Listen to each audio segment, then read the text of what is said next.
কাজের চাপে নাকি বিএলওদের দিশেহারা অবস্থা, কেউ কেউ নাকি প্রাণও দিচ্ছেন কাজের চাপ নিতে না পেরে। আচ্ছা, যারা এই কথা বলছেন আর যারা বলাচ্ছেন সেই সব চটি চাটারা কি বেসরকারি কর্মচারীদের কথা ভেবেছেন? সরকারি চাকরিজীবীদের নিয়ে আদেকলামো শুরু করেছে চটি চাটা তোলামুলিরা। যে রাজ্যে সরকারি চাকরির হাহাকার, বছরের পর বছর ধরে সরকারি চাকরির পরীক্ষা দিয়েও যারা চাকরি পাচ্ছেন না, যারা সামান্য কটা টাকার জন্য দিনরাত এক করে খাটছেন, তাদের মানসিক যন্ত্রণার কথা কেউ কেন বলেন না? এসআইআর রাষ্ট্রের কাজ, সেই কাজে সরকারি কর্মীদের প্রাণ উজাড় করে দেওয়াটাই তো রাজধর্ম। চাপ রয়েছে বটে, একটু বেশি সময় ধরে কাজ করতেও হচ্ছে, এ কথাও সঠিক, কিন্তু তা অসম্ভব, অমানবিক নয়। করোনার সময় চিকিৎসকেরা যারা দিনের পর দিন, রাতের পর রাত পিপিই কিট পরে যে ডিউটি করেছিলেন, সেটাকে অমানবিক পরিশ্রম করা বলে। তখন যদি তারা বলতেন না ডিউটি করবেন না, তাহলে কেমন হতো? সারা বছর সরকারি কর্মীদের বেশ হেসে খেলেই দিন কেটে যায়, এ কথা তারা নিজেরাও জানেন। মাননীয়া আজ এই ছুটি, কাল সেই ছুটি দিয়ে বেশ বহাল তবিয়তেই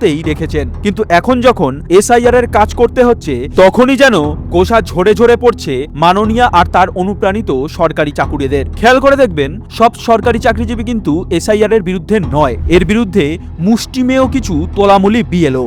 আর সেই সঙ্গে এই রাজ্যের শাসক দল ও সেই দলের নেত্রী যেন তেন প্রকারে এসআইআর বন্ধ করতে উঠে পড়ে লাগছেন। বিএলওর মৃত্যু হলে সেই নিয়েও নোংরা রাজনীতি করছেন, বাধ্য করছেন বিএলওদের পথে নামাতে। হার্ট অ্যাটাকে কারোর মৃত্যু হলে বলে দেওয়া হচ্ছে এসআইআর এর আতঙ্কে, আবার ইচ্ছে করেই সাধারণ মানুষকে ভয় দেখাচ্ছে তোলামুলিরা। বিহারে এসআইআর হয়েছে ভরা গ্রীষ্মে, ভরা বর্ষায়, কোথায় সেখানে তো কোনো মৃত্যুর খবর আসেনি। তাহলে বাংলায় যেখানে এখন মনোরম আবহাওয়া, সেখানে এসব ঘটনা মনে হচ্ছে না রাজনৈতিক মদতপুষ্ট? মাননীয়া, আপনার খেলা ধরে ফেলেছে জনতা। সরকারি কর্মীরা বেতন পান জনগণের ট্যাক্সের টাকায়, জনতার জন্য, রাষ্ট্রের জন্য, তাই এসআইআর হবেই, আর এই কাজ করতেই হবে। যদি কারো আপত্তি থাকে তিনি চাকরি ছেড়ে বসে যান। সেই জায়গায় প্রচুর শিক্ষিত বেকার চাকরি প্রার্থী রয়েছেন, তারা ঠিক এসআইআর এর প্রক্রিয়া স্বতঃস্ফূর্তভাবে পালন করবেন। বাংলাকে অপশাসনের অভিশাপ থেকে মুক্ত করতে আজই শপথ নিন।